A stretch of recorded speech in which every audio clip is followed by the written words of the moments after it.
لله رب العالمين والصلاة والسلام على أشرف الأنبياء والمرسلين سيدنا وحبيبنا وشفيعنا وقرة أعيننا ومولانا محمد وعلى آله وصحبه أجمعين. أما بعد. Hadirin para jemaah rahimakumullah. Yang pertama, kita bersyukur kepada Allah karena masih diberikan sehat, sempat dan kuat tetap dalam keadaan iman dan Islam. Mudah-mudahan Allah berikan kita barokah umur dan Allah berikan kita kesempatan untuk bisa menjadi orang-orang yang dekat kepada Allah Subhanahu wa taala. Dan mudah-mudahan majelis ini menjadi majelis yang barokah di dunia, barokah di akhirat, manfaat di dunia, manfaat di akhirat. Amin ya rabbal alamin. Hadirin para jamaah rahimakumullah, kita lanjutkan kembali pembacaan kitab Khosaisul Ummatil Muhammadiyah ini yang judulnya Al-Khisalul Mukaffaratu Lidhunub, perkara-perkara yang dapat menghapus, meleburkan, menghapus, menghabiskan al-dhunub lid-dhunubi, terhadap dosa-dosa. Lanjutan yang kemarin. Wa min dzalik, termasuk dari itu al-khisal, ijabatul muadzini, menjawab orang yang azan. Qala Rasulullah sallallahu alaihi wasallam, bersabda baginda Rasulullah sallallahu alaihi wasallam, man barang siapa, qala yang berkata, hina yasma'ul muadzina, ketika dia mendengar orang yang azan, berkata apa? Asyhadu an la ilaha illallah wahdahu la syarika lah wa anna Muhammadan abduhu wa rasuluh, raditu billahi rabba wa bi Muhammadin rasula wa bil islami dina. Ketika mendengar orang azan, dia berkata, membaca kalimat tersebut, kata Nabi, ghufira lahu ghafara lahu dzambahu, maka Allah Subhanahu wa taala mengampuni dzambahu, dosa-dosanya. Di antara ibadah atau syariat Nabi Muhammad sallallahu alaihi wasallam yang apabila dilakukan oleh umatnya, bukan hanya sekedar umat itu diberi pahala, bukan hanya sekedar umat itu mendapatkan ganjaran, tapi ibadah yang dilakukan itu dapat pahala juga, plusnya diampuni atau dihapus dari dosa-dosanya yang telah dia lakukan. Apa itu? Di antaranya kata beliau, Sayyid Muhammad, adalah menjawab orang azan. Jadi orang menjawab orang azan itu dapat pahala yang besar di sisi Allah, dan juga bisa menjadi sebab dosa-dosa yang dilakukannya diampuni oleh Allah Subhanahu wa taala. Yang penting ketika mendengar ada orang azan, Allahu akbar, Allahu akbar, orang azan ya, maka dia baca asyhadu an la ilaha illallah wahdahu la syarika lah wa anna Muhammadan abduhu wa rasuluh, raditu billahi rabba wa bi Muhammadin rasula wa bil islami dina. Biasanya kan raditu billahi rabba wa bi Muhammadin islami dina wa bi Muhammadin nabiyyan wa rasulah. Ini antara wa bil islami dan wa bi Muhammadin ditukar. Raditu billahi rabba wa bi Muhammadin rasulah wa bil islami dina. Ketika ada orang azan, baca asyhadu an la ilaha illallah wahdahu la syarika lah wa anna Muhammadan abduhu wa rasuluh, raditu billahi rabba wa bi Muhammadin rasula wa bil islami dina. Kalau itu dibaca, dapat pahala menjawab azan, dan dosa-dosanya diampuni oleh Allah Subhanahu wa taala. Nah, tinggal baca, simple. Wa fi mustakhraji Abi Awana al-Isfirayaini ala sahih Muslim min riwayat Sa'ad bin Abi Waqqas. Ghufira lahu ma taqaddama min dhanbihi wa ma ta'akhkhar. Dalam riwayat lain disebutkan, kalau ada orang mendengar azan dan membaca asyhadu an la ilaha illallah wahdahu la syarika la ila akhirih, maka dosa-dosanya, baik dosa yang telah lalu atau dosa yang akan datang, itu sudah diampuni oleh Allah Subhanahu wa taala. Luar biasa. Jadi bacaannya simpel, sebentar, tapi pahalanya besar, bahkan bisa mengampuni, bisa menghapus dosa-dosa yang telah diperbuat.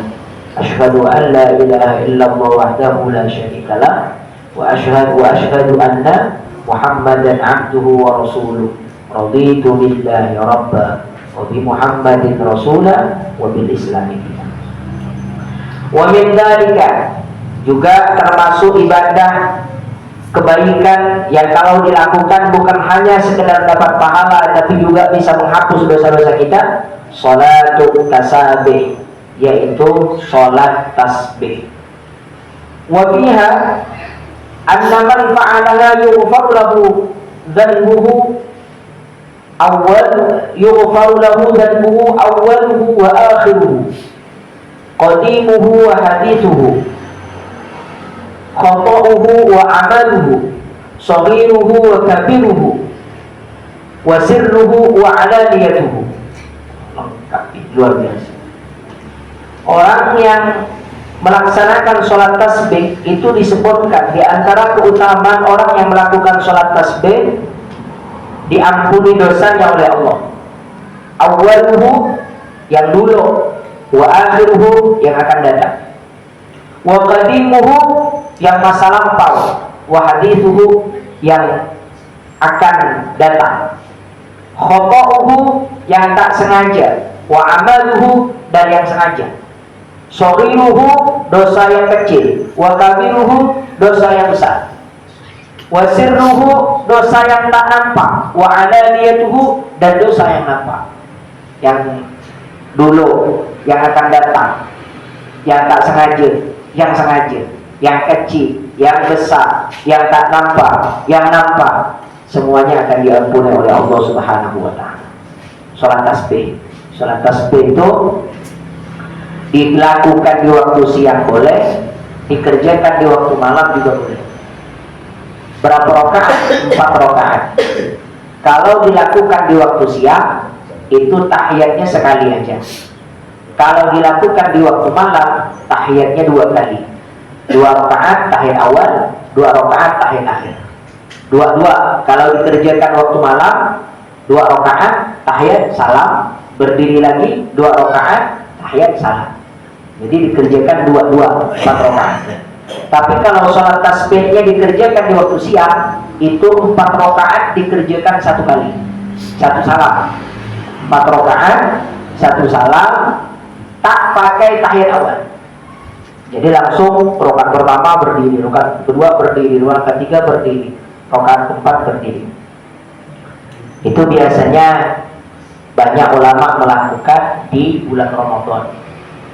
Setelah tarawih biasanya itu dia akan melaksanakan sholat tasbih di rumahnya atau di masjid dan lain semacamnya bulan Ramadan.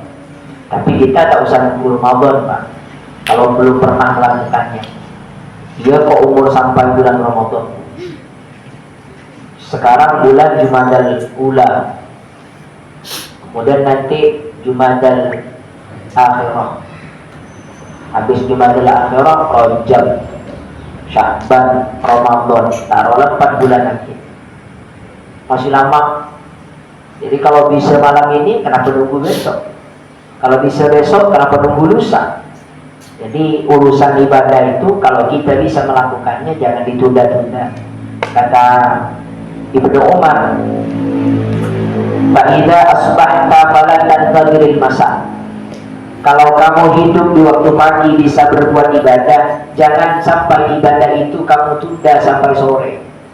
Wa idza amsayta, apabila kamu sampai waktu sore dan kamu berkesempatan melakukan ibadah, jangan tunda berbuat ibadah itu sampai waktu pagi. Fala tantazirus sabah. Kenapa? Umur tak ada yang tahu.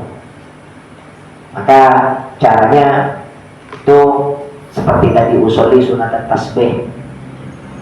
Itu ada detailnya, tasbihnya itu saya lupa ingat. Maka biasanya kalau saya mau melakukan itu baca kitab dulu, karena tidak dilakukannya setiap waktu, tidak dilakukannya setiap hari, tidak dilakukannya setiap bulan.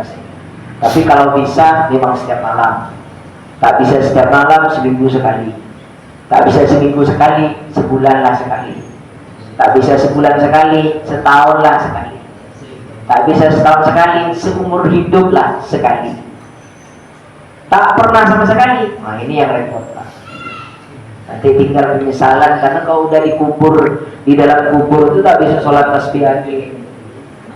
Ya idza mata Adam, apabila manusia itu mati, in qata'a amaluhu, semua amalnya putus. Amalnya putus. Maksudnya amal putus gimana? Yang dulu bisa sholat, setelah mati tak bisa lagi. Yang dulu bisa puasa, setelah mati tidak puasa lagi. Yang dulu bisa sedekah, setelah mati tak bisa sedekah lagi. Yang dulu bisa zakat, setelah mati tidak bisa zakat lagi. Yang dulu bisa silaturahim, setelah mati tidak bisa silaturahim. Yang dulu bisa menolong orang dan tetangganya punya hajat kita bantu, setelah mati tidak bisa lagi. Putus amalnya. Kecuali amal-amal yang sudah ditanam, yang sudah dikerjakan di waktu hidup dan itu mengalir terus. Apa itu? Sumbangsinya terhadap agama, pembangunan masjid, pembangunan jalan, pembangunan pondok pesantren, pembangunan sekolah, pembangunan musola, pembangunan jembatan dan lain semacamnya yang bersifat jariah. Meskipun kita tidak melakukannya, tapi mengalir, berarti pahalanya akan terus mengalir. Selain itu akan putus. Maka mumpung hiduplah kita berbuat.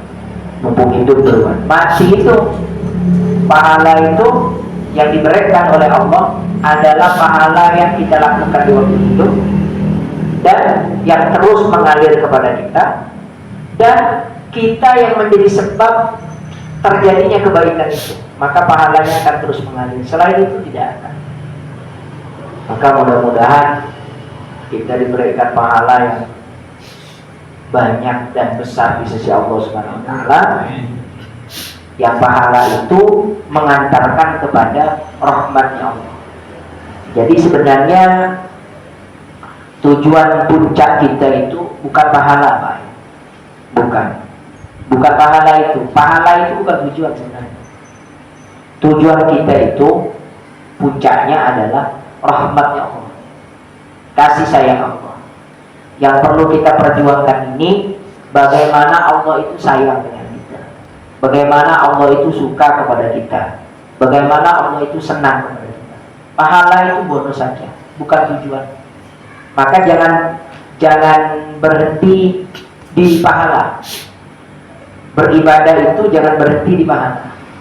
Jangan mengharapkan pahala boleh, tapi di pahala dijadikan tujuan dalam ibadah itu tidak boleh. Misalnya, kenapa kamu ibadah? Pahalanya besar, berarti tujuannya pahala, bukan rahmat Allah Subhanahu wa taala. Tujuan kita itu kasih sayang Allah. Pahala itu ya sarana aja. Harapannya dengan kita mendapat pahala besar, Allah sayang kepada kita. Itu harapannya, Pak.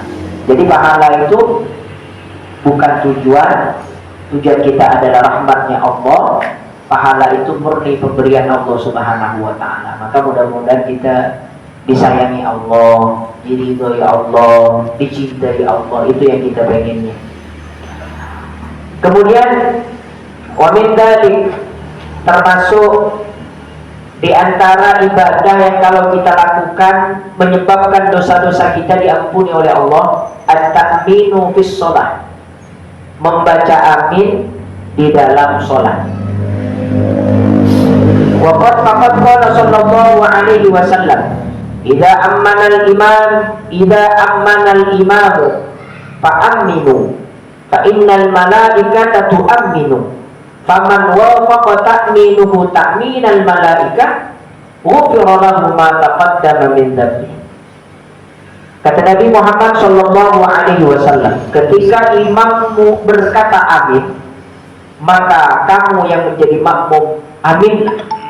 Karena ketika aminmu berbarengan dengan aminnya malaikat, maka dosa-dosamu diampuni oleh Allah Subhanahu wa taala. Ini tata krama orang sholat. Ya, ini udah sering disampaikan. Jadi yang jadi imam tetap harus berucap amin. Ghairil maghdubi 'alaihim waladdallin. Dia berdoa amin, jangan disambung. Waladdallin dengan amin jangan disambung. Ghairil maghdubi 'alaihim waladdallin. Amin. Kalau disambung makruh, tak sempurna sholatnya. Jadi kalau kita jadi imam, diam dulu. Ghairil maghdubi 'alaihim waladdallin. Amin. Diamnya itu sunnah baca Rabbighfirli wa liwalidayya. Amin. Ghairil maghdubi 'alaihim waladdallin. Rabbighfirli wa liwalidayya. Amin. Itu yang jadi imam. Yang jadi makmum jangan nyerobot imam. Imam belum gak amin, baru gak lin imam. Ghairil maghdubi 'alaihim waladdallin. Amin. Kok kita ini jangan sampai begitu. Kok anak-anak mungkin karena tak tahu. Jadi kok kita ini aminnya tunggu imam. Kalau imamnya A, kita A. Maka imam jangan sampai lupa berucap amin, karena aminnya ditunggu makmum. Ghairil maghdubi 'alaihim waladdallin. Tahan loh kita. Meskipun rasanya amin udah di ujung bibir dah rasanya. Nah ngomongnya tahan loh. Jangan langsung amin mendahului imam. Kalau amin kita mendahului imam, maka kita tidak dapat kesempatan dosa-dosa kita diampuni Allah Subhanahu wa taala. Tidak kerugi kan? Amin itu apa? Simple bahasanya. Cuma tinggal nunggu momen aja. Yang paling rusak kalimat amin ini kok udah terawih. Ghairil maghdubi 'alaihim waladdallin. Amin. Wah, ada diamnya tuh. Kadang Fatihahnya senafas kan? Alhamdulillah rabbil alamin arrahmanir rahim maliki yaumiddin iyyaka na'budu wa iyyaka nasta'in ihdinas siratal mustaqim siratal ladzina an'amta 'alaihim ghairil maghdubi 'alaihim waladdallin. Amin. Jadi kesempatan bisa aminnya berbarengan dengan iman itu, dengan malaikat itu hilang. Dalam sholat minimal ada 2 kali amin kan, yang kita berbarengan dengan imam. Rakaat pertama, rakaat kedua. Kan sayang, 1 kali amin mengampuni dosa-dosa, 2 kali amin mengampuni dosa-dosa. Semakin banyak amin yang kita ucapkan bareng dengan imam, semakin banyak, semakin besar kesempatan dosa-dosa kita diampuni Allah Subhanahu wa taala. Kan sayang kita menyia-nyiakan kesempatan itu. Jadi itu cara berucap amin. Amin. A-nya panjang Pak. Jangan amin begitu. Amin dengan amin beda. Kalau amin, ya Allah kabulkan doa saya. Kalau amin itu artinya orang yang terpercaya, orang yang amanah, itu namanya amin. Wa min dzalik, termasuk juga amalan perbuatan kebaikan yang kalau dilakukan bisa menyebabkan dosa-dosa kita diampuni oleh Allah. Apa itu? Sholatul duha. Sholat duha. Faqad ruwiya, sungguh telah diceritakan, anna man shallaha ghafarallahu ma taqaddama min dhanbihi wa ma ta'akhkhara. Barang siapa yang melakukannya, maka Allah akan mengampuni dosa-dosanya, ma taqaddama, yang lalu, wa ma ta'akhkhar, dan yang akan datang. Salat duha bila? Pagi, setelah matahari naik, qadra rumhin, kata para ulama, seukuran tombak yang didirikan zaman dulu. Sekarang udah tak bagi itu karena ada ilmu hisab, bisa tengok di jadwal jam berapa masuk duha. Kita bisa mulai sholat duha sampai duha itu habis, waktunya sampai zuhur. Jadi jam 9 boleh sholat duha, jam 10 boleh, jam 11 boleh, jam setengah 12, yang penting belum zuhur, itu bisa sholat duha. Dan tidak ada syarat seperti tahajud. Kalau tahajud kan mesti tidur dulu, kalau duha tidak apa. Jadi sholat duha itu di waktu pagi. Berapa rakaat? 2 rakaat sampai 12 rakaat. Cara kerjanya, pekerjaannya, melakukannya 2-2. Jadi 2 rakaat salam, 2 rakaat salam. Itu paling bagus. Kalau 4 Ustaz, boleh 4 rakaat 1 salam, 4 rakaat 1 salam, 4 rakaat 1 salam, boleh. Kalau digabung 12 rakaat jadi 1 salam. Salamnya sekali ya. Berapa rakaat? 12 rakaat. Itu ulama mengatakan sah sholatnya, tapi makruh hukumnya. Jadi tak sempurna, Pak. Yang paling sempurna itu 2-2-2. Niatnya usolli sunnat duha rakaataini mustaqbilan qiblat adaan lillahi ta'ala.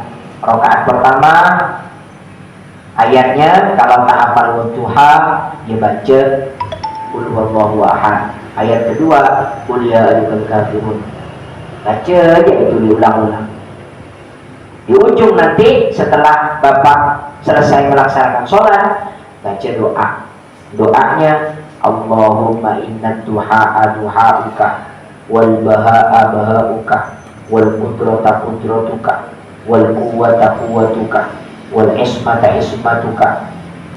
Allahumma in kana rizqi fis samai fa'anzilhu wa in kana fil ardi fa'akhrijhu wa in kana fil bahri fa'atrihu wa in kana mu'siran fayassirhu wa in kana ba'idan faqarribhu wa in kana haraman fatahhirhu wa in kana qalilan fakaththirhu wa in kana katsiran fahawwidhu alayya bihaqqi duhaika wa bahaika wa jamalika wa quwwatika wa qudratika wa ismatika atini ma ataita bihi ibadaka shalihin.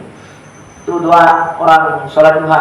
Sholat duha itu kan gini, kan biasa kita dengar ada orang baca doa begini, Allahumma ftah lana abwabal khair wa abwabal barakah wa abwabal rizki. Ya Allah, bukakan pada kami pintu-pintu kebaikan, pintu-pintu keberkahan, pintu-pintu rezeki. Kan itu doanya. Nah, berdoa mesti ada ikhtiar kan? Ada usaha. Di antara usahanya terwujudnya pintu-pintu rezeki, selain kita bekerja juga dengan sholat duha. Sholat duha minimal kata ulama, sholat duha itu paling tidak 6. Kalau 2 itu lama tembusnya. Paling tidak 6. Minimal bahasanya, minimal standarnya lah, standar cukup. Kalau standar sahnya 2 ada. Cuma gini bahasanya, Bapak untuk bisa, Bapak pengen beli rumah. Rumah ini harganya 60 juta misalnya. Lalu Bapak untuk uang cash kan tak punya. Bapak nabung dulu. Kalau bapak setiap hari nabungnya 2.000, 2.000, 2.000, ya lama bapak nak beli rumah itu. Tapi kalau bapak nabungnya setiap hari 2 juta, 2 juta, 2 juta, sebulan bisa beli rumah itu. Tapi kalau bapak nabungnya setiap hari 2.000, 2.000, 2.000, nunggu berapa tahun? Nah gitu juga. Kadang Allah memberikan kadang Allah itu berkehendak untuk terbukanya pintu rezeki kita, itu nilai ibadah kita harus sampai sekian gitu biasanya. Nilai ibadah kita. Cuman karena kita mengerjakannya sedikit-sedikit, ya lama untuk sampai pada waktu di mana Allah akan membuka pintu rezeki itu. Tapi kalau kita mengerjakannya minimal, kata para ulama misalnya 6 rakaat, insya Allah tuh cepat 6 rakaat. Karena begini, pandangan ulama itu analogikanya begini. Ini pernah saya sampaikan. Sholat duha 2 rakaat itu ibarat kita datang ke rumah orang, ketuk pintu. Assalamualaikum. Waalaikumsalam, baru dijawab, Pak. 2 rakaat itu ibaratnya ketuk pintu dan baru dijawab oleh tuan rumah itu. Belum disuruh masuk. Setelah dibuka pintu, baru disuruh masuk. Disuruh masuk itu gambarannya 2 rakaat yang kedua. Kalau kita ngerjakan 4 rakaat itu seperti orang yang ketuk pintu lalu disuruh masuk. Kopi belum keluar, Pak. Gorengan belum. Kan disuruh duduk. Nah, setelah disuruh duduk, barulah dia masuk lagi ke dalam. Ngambil kopi, ngambil kue, ngambil gorengan. Dia keluar bawa itu. Silakan makan.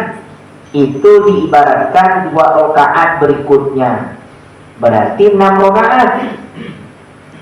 Kalau bapak tambah lagi 2 rakaat lagi 8 rakaat, itu seperti tuan rumah tadi masuk lagi ke dalam. Karena bapak nak balik, dibungkuskan bakwannya, gorengannya, bawakan. Keluar lagi dia. Ini untuk oleh-oleh. Jadi ketuk pintu dijawab itu seperti 2 rakaat.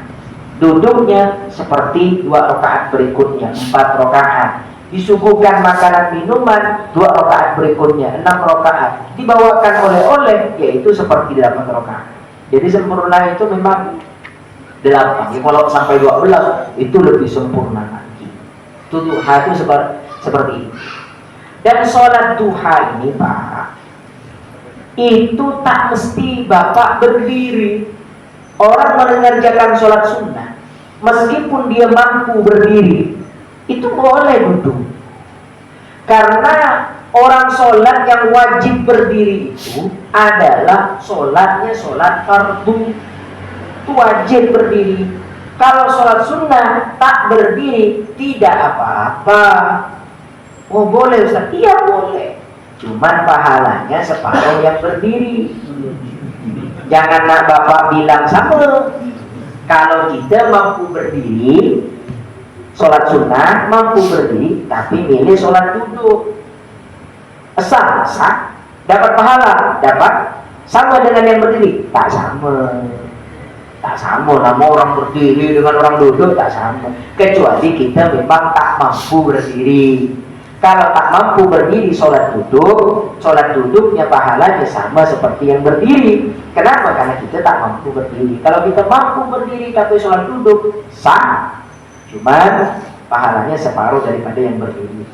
Kalau pikir lagi, ketimbang tidak mengerjakan sama sekali, nah bahasanya daripada tidak mengerjakan sama sekali, nanti kita kerjakanlah. Misalnya lagi capek, lagi letih, nah sholatlah dengan duduk dan lain semacamnya, tidak apa-apa. Meskipun kita mampu berdiri. Kalau sholat sunnah itu seperti itu.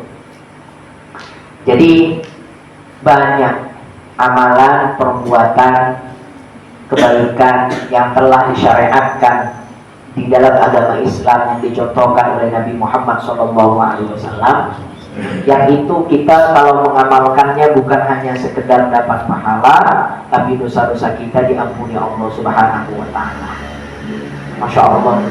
Jadi jalan menuju ampunan Allah itu banyak sekali. Bukan hanya istighfar, bukan hanya bersimpuh memohon ampun kepada Allah, bukan hanya itu. Tapi melakukan kebaikan itu otomatis juga bisa mendapatkan ampunan dari Allah Subhanahu wa taala. Demikian yang bisa diaturkan. Semoga barokah manfaat, semoga berbarengan dengan keridhaan Allah Subhanahu wa taala. Jadi ilmu yang mengantarkan kita ke surganya Allah, jadi ilmu yang barokah manfaat dunia akhirat. Amin ya rabbal alamin. Subhanakallahumma bihamdika asyhadu an la ilaha illa anta astaghfiruka wa atubu ilaik.